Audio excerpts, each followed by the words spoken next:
I still remember the exact moment when everything changed. Standing at the back of the ceremony hall baseball cap, pulled low, watching my younger brother Mark receive his Navy SEAL trident. Then it happened. General Anderson locked eyes with me from across the room, recognition dawning on his face. He approached me, hand extended. "Colonel Blaine, you are here." The crowd froze. My father turned, his jaw literally hit the floor. 8 years of misunderstandings were about to explode in public. Before I tell you about that fateful moment, drop a comment telling me where you are watching from, and hit subscribe if your family has ever completely misunderstood who you really are. The misunderstanding that would define my family relationships for nearly a decade began with my upbringing in a traditional military household in Northern Virginia. My father Robert served 27 years in the Navy, retiring as a commander, with a chest full of medals and a lifetime of war stories. He carried himself with that unmistakable military bearing, back straight, chin high eyes that could drill through steel when he was disappointed. My mother Grace had been the perfect military wife, supportive, resilient, and always putting family unity above her own feelings. Then there was my younger brother Mark.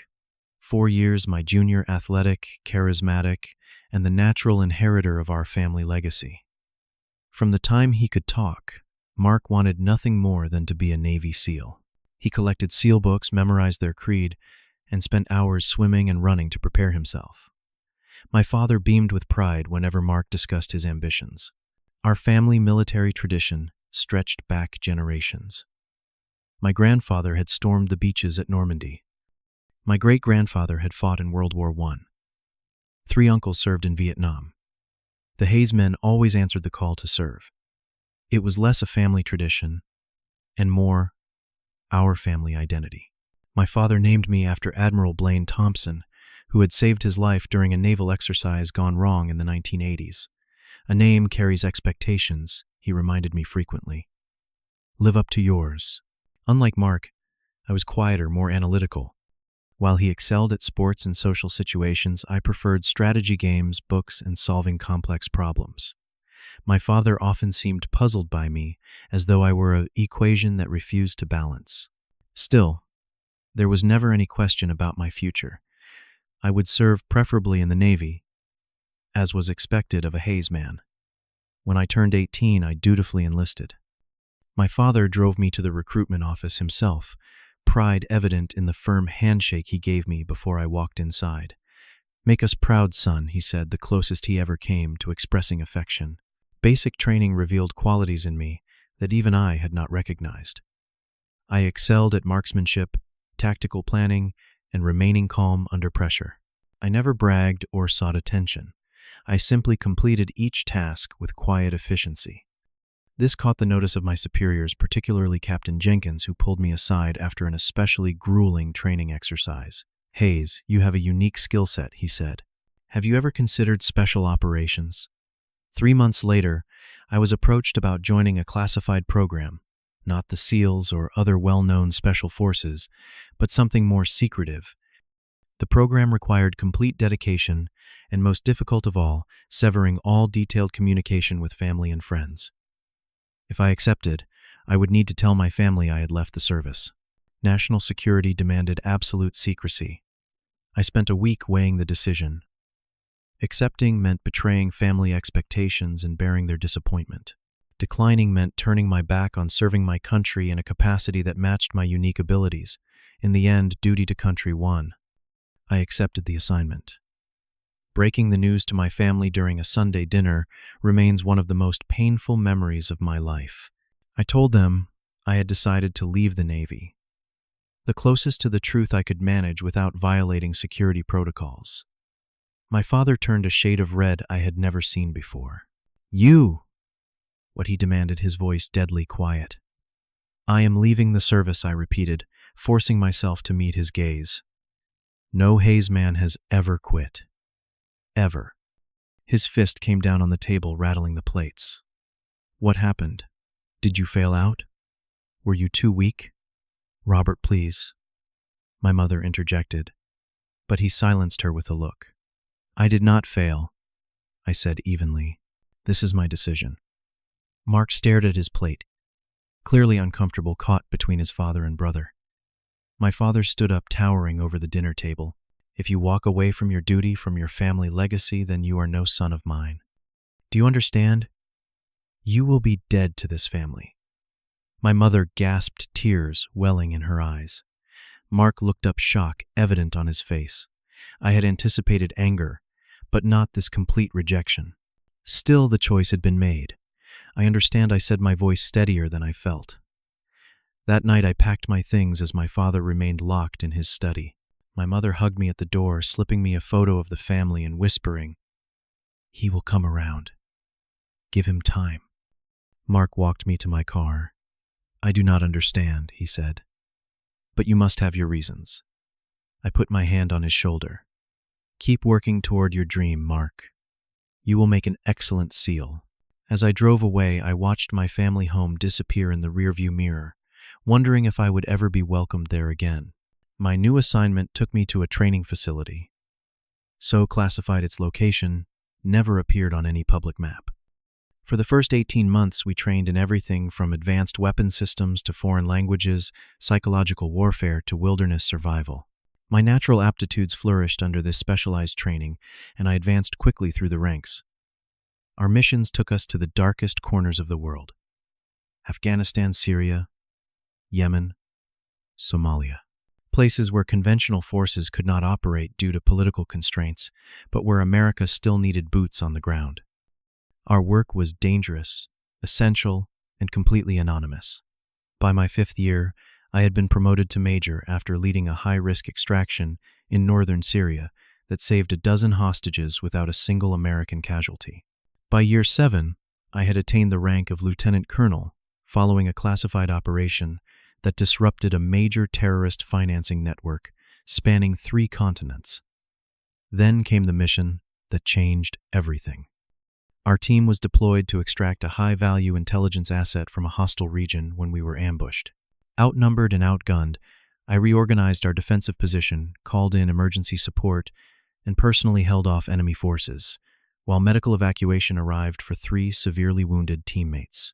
Despite taking a bullet to the shoulder, I remained at the defensive position until every member of my team was safely extracted. For this action, I was awarded a Silver Star and promoted to full colonel at age 32, one of the youngest in recent military history. The ceremony was small and private, with only my commanding officer and team present. No family to pin on my eagles or share in this achievement. Throughout these years, I found ways to discreetly monitor my family from afar. A trusted colleague would occasionally drive through my hometown and report back. I learned that Mark had graduated college and entered SEAL training. My father had retired fully and now volunteered with veteran organizations. My mother had taken up gardening, transforming our once plain backyard into a flourishing space. I also learned that my father continued to use my failure as a cautionary tale. When local high school students visited his veterans group, he would tell them about military honor and the importance of perseverance, contrasting Mark's dedication with his other son, who could not handle the pressure. Each report felt like reopening a wound. During a rare 3-day leave between deployments, I gave in to the pull of home. I drove to my parents' neighborhood, parked a block away, and watched the house from a distance. It was evening, and through the windows, I could see my family at dinner. Father at the head of the table, mother to his right, Mark to his left, the exact arrangement of my childhood. They appeared to be laughing, the perfect family unit, undisturbed by my absence. Later that night, knowing they had gone out to a neighborhood function, I used my specialized training to enter my childhood home, undetected. Everything was both familiar and strange. New furniture in the living room, but the same family photos on the mantel, though I noticed fewer that included me. I stood in my old bedroom, now converted to a home office, surrounded by the ghosts of my youth. On my father's desk, I noticed a framed photo of Mark in his Navy uniform at graduation. Beside it sat a small box that I recognized as my grandfather's medal case. Curious, I opened it and found not only my grandfather's medals, but also something unexpected: my first marksmanship medal from basic training. My father had kept it despite everything. Before leaving, I placed a small Navy challenge coin, one given to me after a particularly dangerous mission under my mother's jewelry box where she would eventually find it. A small piece of myself left behind, though she would never know its significance. 8 years into my classified career, intelligence crossed my desk about an upcoming Navy SEAL graduation ceremony. Mark's name was on the list. He had achieved his lifelong dream. Pride and longing collided within me. Pride for his accomplishment, longing to share in this milestone.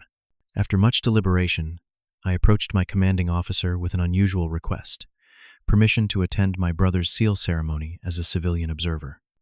It took weeks of security clearances and stipulations, but eventually permission was granted with strict conditions. I would attend in civilian clothes, make no contact with family, and reveal nothing about my actual career. "You understand the risk you are taking?" my commanding officer asked. "One slip could compromise years of operational security." "I understand, sir," I replied. "I just need to see this." As the ceremony date approached, my anxiety grew. I had not seen my family in 8 years. Would they recognize me? Had I changed too much? I grew a short beard and planned to wear sunglasses and a baseball cap. Minor disguises that would help me blend into the crowd of proud families. The night before the ceremony, I barely slept, rehearsing scenarios in my mind. If my father spotted me, would he make a scene? Should I acknowledge Mark if our eyes met? Each possibility led to complications I could not predict. Morning arrived with no answers, only the certainty that I needed to witness this moment in my brother's life, even from a distance. I dressed in jeans and a plain button-down shirt, as far from military appearance as possible, and headed to the naval base where the ceremony would take place. I arrived early and positioned myself near the back of the ceremonial hall, in a spot with clear views but minimal exposure. Gradually, the room filled with families, all buzzing with anticipation and pride. Then I saw them. My parents walking in arm, looking older, but immediately recognizable. My mother's hair had gone completely gray. My father moved more stiffly, but still carried himself with military bearing. My heart hammered in my chest as they took seats near the front, just 5 rows from where the new SEALs would receive their tridents. Close enough to see their expressions, far enough to avoid detection. As I watched, I overheard 2 men behind me discussing the ceremony. "Hayes has a son graduating today," one said. "Mark. Good kid. His father never stops talking about him." "Didn't he have another son?" "In the service too?" the second man asked. The first man lowered his voice, but not enough. "Yeah, but that one washed out. Quit during training. Real disappointment to the family. Robert never talks about him." Each word cut like a knife. 8 years of service to my country, countless classified missions, promotions, medals, all reduced to washed out in my father's narrative. The injustice burned, but I swallowed it down. Today was about Mark. As the ceremony began, I noticed something that caught me off guard. When Mark took his place with the other graduates, he paused briefly to touch something in his pocket. A ritual for luck, perhaps. The gesture seemed familiar. The same one I used to make before tests or important events, touching a small object my grandfather had given me for confidence. Had Mark adopted my habit? The thought created a lump in my throat. Perhaps I had not been entirely erased after all. The SEAL graduation ceremony proceeded with military precision and tradition. The room hummed with pride and anticipation as each family awaited that moment when their son, brother, or husband would receive the coveted trident that symbolized membership in one of the world's most elite fighting forces. American flags lined the walls of the ceremonial hall, their rich colors contrasting with the stark naval uniforms of the officers presiding over the event. The polished hardwood floor reflected the overhead lights, giving the entire scene a dignified glow. Family members were dressed in their Sunday best, fathers in suits, mothers in dresses, many dabbing tears from their eyes even before the ceremony properly began. Admiral Jackson, a decorated veteran with 40 years of service, stood at the podium delivering a speech about sacrifice, honor, and the unique brotherhood of the SEALs. "These men," he said, gesturing to the graduates, "standing at attention, have completed the most demanding training the United States military has to offer. Less than 20% of those who begin this journey stand before you today. From my position at the back of the hall, I could see Mark standing ramrod, straight in the front row of graduates. Even from a distance, I could discern how he had changed. Broader shoulders, a more weathered face, the confident posture of someone who had been pushed to his limits and survived. My little brother was now a man transformed by the same crucible that had forged generations of special operators before him. My eyes drifted to my parents in the audience. My father sat with perfect military posture, his chest subtly puffed out in pride. Beside him, my mother clutched a handkerchief, her eyes never leaving Mark. They looked exactly as I had imagined they would at my own military milestones, proudly witnessing the continuation of our family legacy. A legacy they believed I had abandoned. As Admiral Jackson concluded his remarks, General Thomas Anderson took the stage. My breath caught in my throat.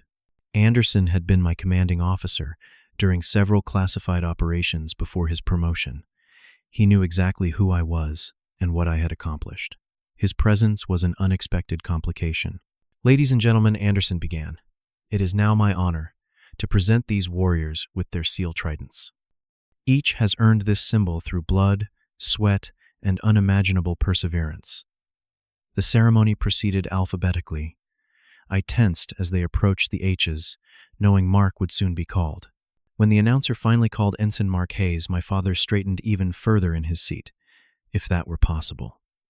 My mother's hand flew to her mouth to stifle a small sob of pride. Mark strode forward, with purpose halting with precision before General Anderson. The general affixed the trident to Mark's uniform with deliberate movements, then shook his hand firmly. "Congratulations," Ensign Hayes Anderson said, loud enough for the microphone to catch.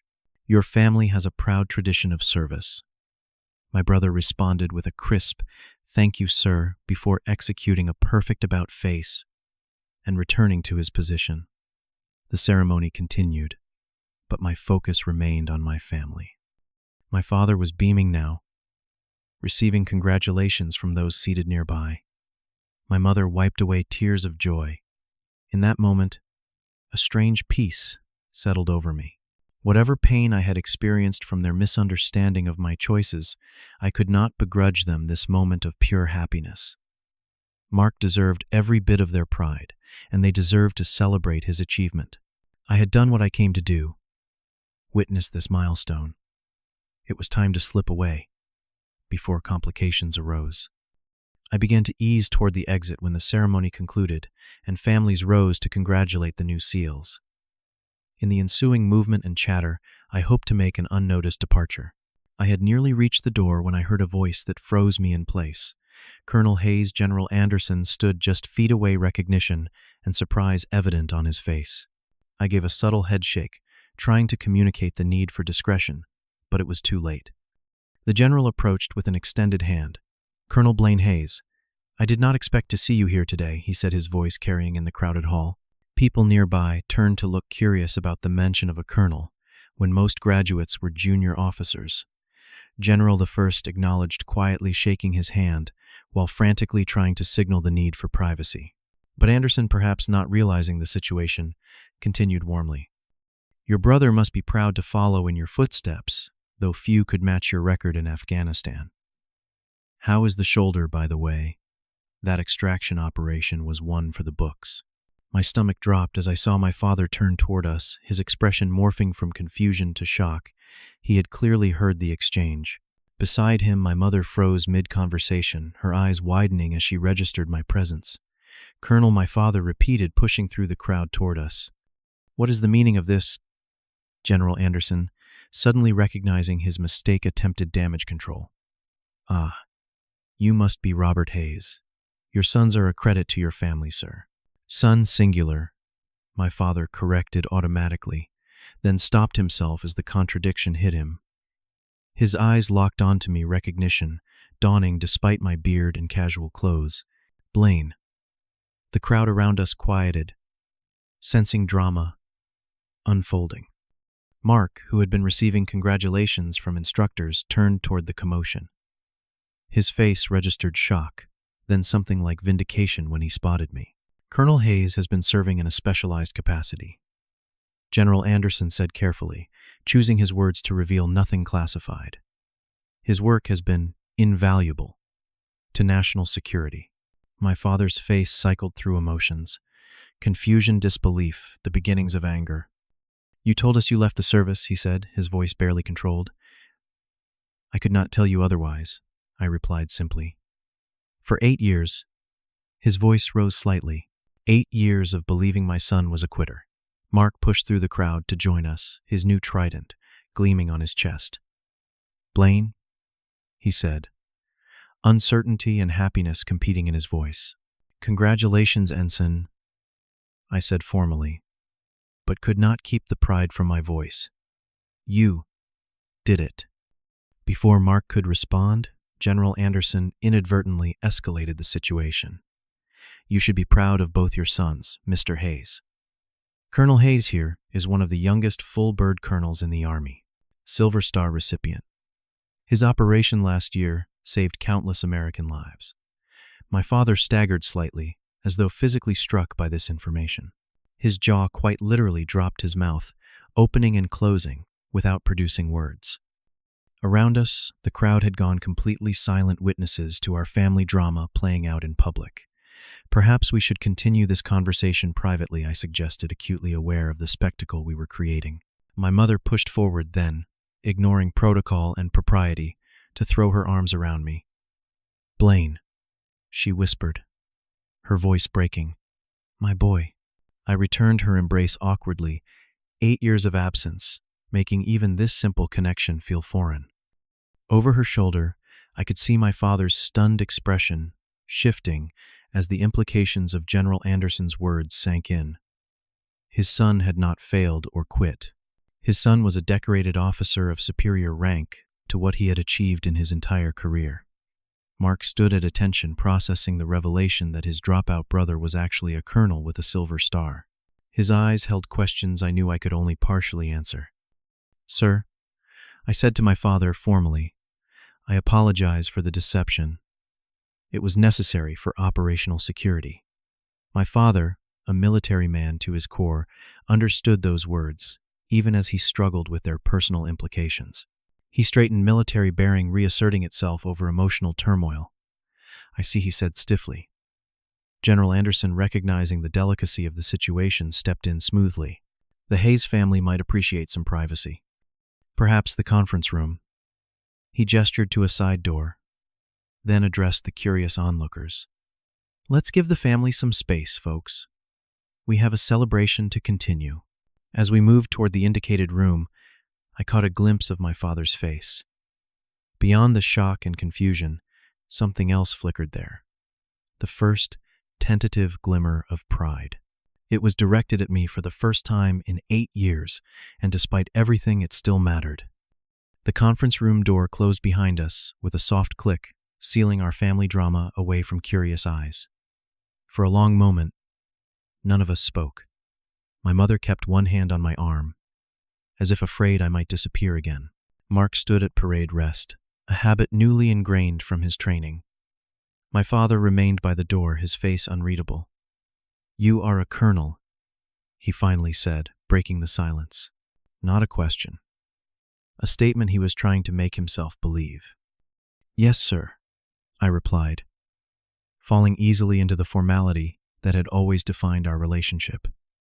"And the beard, the civilian clothes, part of my cover today." I was not supposed to be recognized. I glanced toward the door, thinking of General Anderson's well-intentioned breach of security. 8 years, my mother interjected, her voice trembling. 8 years without a word, Blaine, we thought. You thought I washed out, I finished for her. That I quit. That I betrayed the family legacy. My father flinched slightly. "That is what you told us. That is what I was ordered to tell you," I corrected. My assignment required complete separation from my previous life. No exceptions, not even family. Mark finally spoke up. "What exactly do you do, Blaine?" The question was asked with simple curiosity, without the accusation that laced my father's words. I chose my response carefully. "I serve in a special operations capacity. The details are classified." Convenient, my father muttered. The comment ignited something in me, a spark of the resentment I had suppressed for years. Convenient, I repeated, my voice hardening.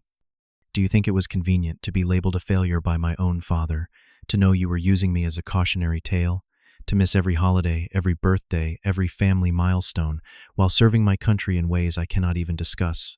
My word. Father took a step back, surprised by my directness. This was not the son he remembered. The quiet, acquiescent young man who had left 8 years ago. Robert, my mother said softly, please. My father looked away, his jaw working. Decades of military discipline battled with the emotional upheaval of the moment. I kept track of you. I continued more calmly. All of you. I knew when Mark graduated college. I knew when he was accepted to SEAL training.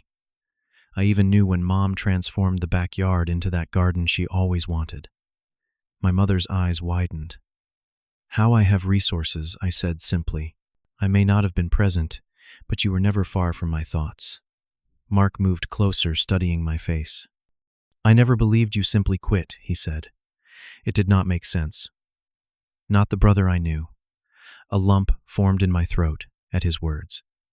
Thank you for that faith, I managed. My father cleared his throat. Your commanding officer. Anderson, he mentioned Afghanistan. And a Silver Star. I nodded once, not elaborating. Were you wounded? My mother asked, her eyes instantly scanning me for evidence of injury. Shoulder, I admitted. It healed clean. My father's military mind was clearly piecing together the fragments, forming a picture of my classified career from the breadcrumbs Anderson had dropped. Special operations. Rapid promotion. Silver Star. He straightened suddenly, a realization dawning. The hostage extraction in Kandahar province 3 years ago. That was your operation. I kept my face neutral, neither confirming nor denying. My father had always followed military operations closely. Of course he would make connections. You led that. He could not keep the note of incredulity from his voice. I cannot discuss specific operations, sir. He stared at me for a long moment, then did something that shocked me more than anything else that had happened that day. He laughed, a short, sharp bark that held equal parts disbelief and dawning pride. My son, he said, shaking his head, a full bird colonel. Younger than I was when I made commander. Mark grinned. Always the overachiever, huh, Blaine? The tension in the room shifted subtly. Not gone, but transformed into something more manageable. My mother squeezed my arm. You must have been so alone, she said softly. The simple acknowledgement of my sacrifice nearly undid me. I had prepared for anger, accusations, even continued rejection, but not for compassion. I had my team, I said, working to keep my voice even, and I had my duty. My father nodded at that. Duty was a concept he understood better than most. But why you? He asked. Why were you selected for this assignment? I considered how to answer. They needed someone who could think strategically, operate independently, and maintain absolute secrecy. My psychological profile and aptitude tests indicated I was suited for the work. But all those years of silence, my mother pressed. Could you not have found some way to let us know? Some hint, Mom. Mark interjected, before I could answer. If his mission required that level of security, any contact could have compromised it. The SEAL training had given him insight into operational security that our parents lacked. Your brother is right, I confirmed. The work I do, the lives at stake. I shook my head. The secrecy was non-negotiable. My father moved, finally crossing the room to stand directly before me. He seemed to be seeing me clearly for the first time in decades. Not as the son who had failed to meet his expectations, but as the man I had become. I said things he acknowledged gruffly. When you left, harsh things. I nodded once. You did. I was wrong. The words seemed physically painful for him to speak. I did not have all the facts. Coming from my father, this was tantamount to a profound apology. I felt decades of tension begin to uncoil within me. What happens now? Mark asked, looking between us. It was a good question. My cover was blown, at least within my family. My commanding officers would need to be briefed. Adjustments would have to be made. I am still active duty, I explained. Still under the same restrictions.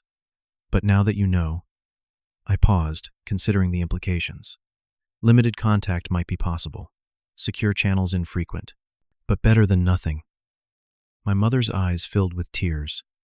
We can be a family again. Even a little bit. We can try. I said cautiously. It won't be normal, but it can be something. My father extended his hand formally. I would like that. Colonel, I took his hand, but instead of shaking it, I pulled him into an embrace. Something we had not done since I was a child.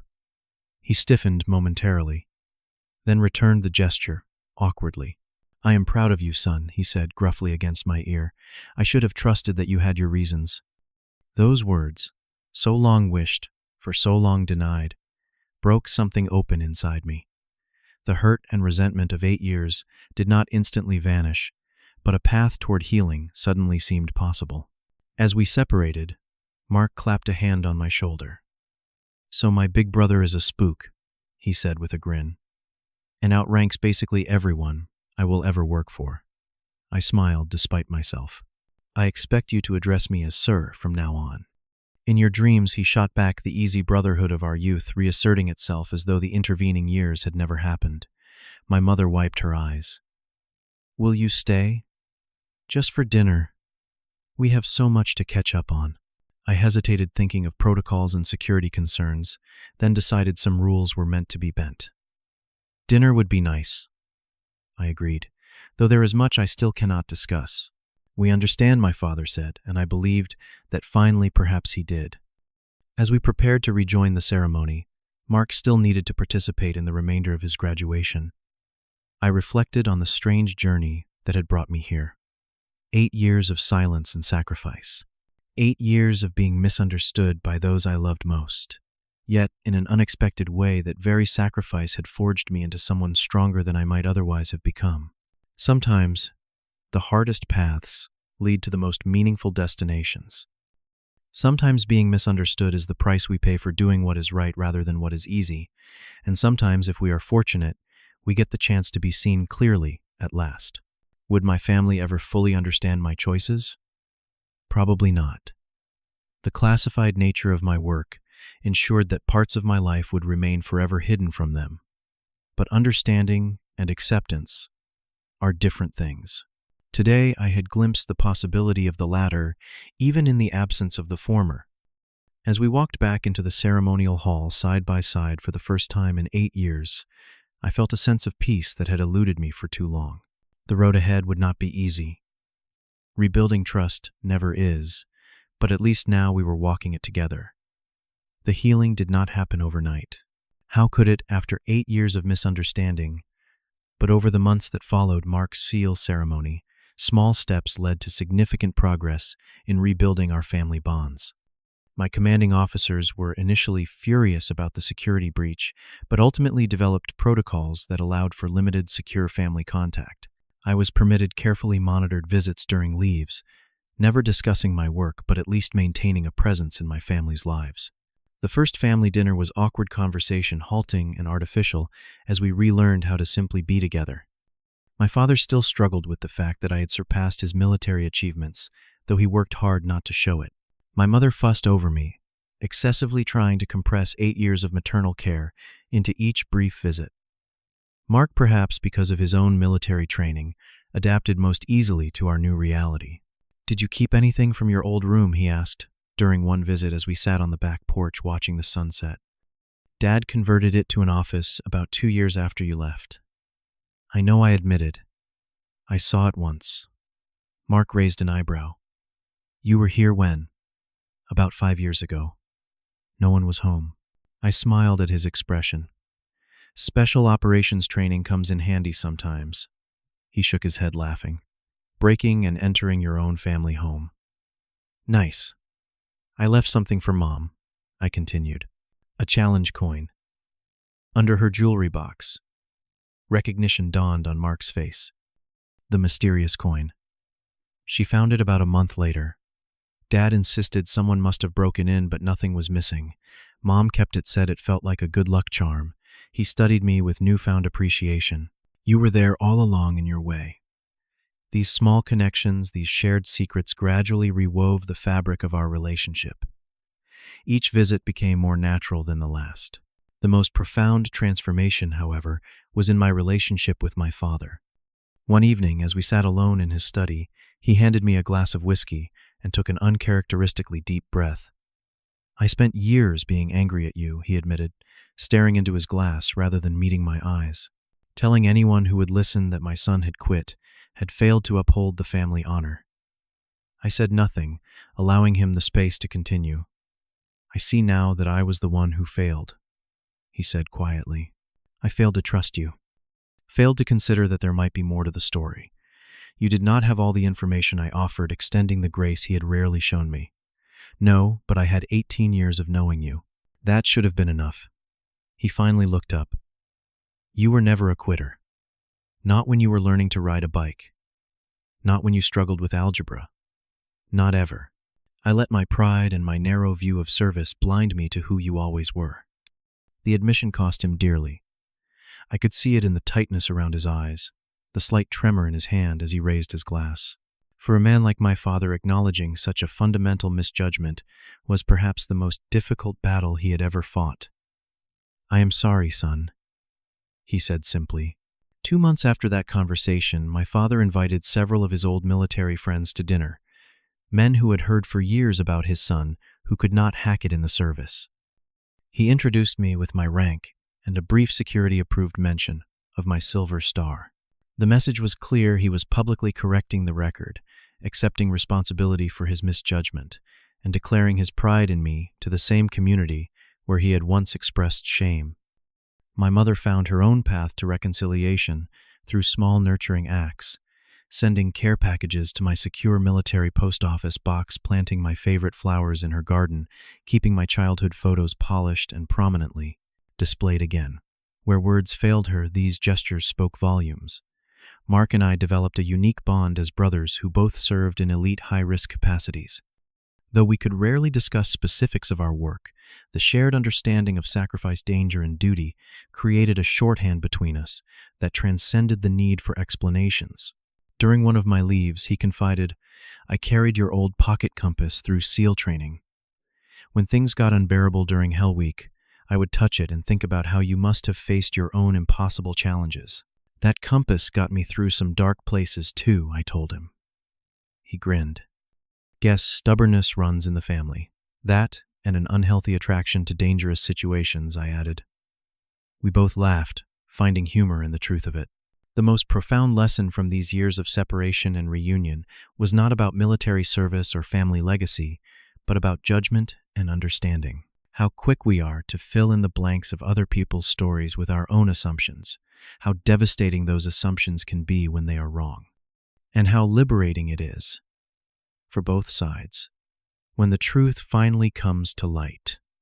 I think often of that moment in the ceremonial hall when General Anderson inadvertently revealed my identity. In that instant of shock and revelation, years of misunderstanding collapsed. My family had to confront not only who I really was, but who they had convinced themselves I was. The distance between those two versions created the space where healing could begin. We are all in our way undercover agents in our own lives, showing certain facets to some people, different facets to others, reserving parts of ourselves that others may never see or understand. Sometimes, this is by necessity, as in my case. Often, it is simply the natural complexity of being human. The greatest gift we can offer each other is the willingness to believe there might be more to the story, more depth, more reason, more honor in the choices others make, even when those choices baffle or disappoint us. Had my father managed this leap of faith 8 years earlier, much pain might have been avoided, but then perhaps the lesson would not have been learned so thoroughly.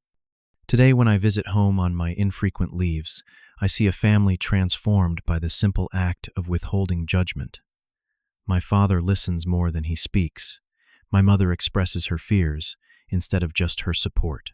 Mark questions. Assumptions that once seemed unquestionable. And me, I have learned that sometimes being misunderstood is the price of following the harder path. That family bonds, while they may stretch and strain, have remarkable capacity for recovery. That forgiveness is not a single act, but a continuing choice we make every day. Have you ever been completely misunderstood by those closest to you? Has your family ever misjudged your intentions or actions? Share your story in the comments below. Sometimes, knowing we are not alone in these experiences is the first step toward healing. And if this story resonated with you, please hit the like button and subscribe to hear more stories of family redemption and personal growth. Thank you for listening to my journey from misunderstood outcast to reconciled son. Remember, the truth may be hidden for a season, but its power to restore what was broken remains undiminished.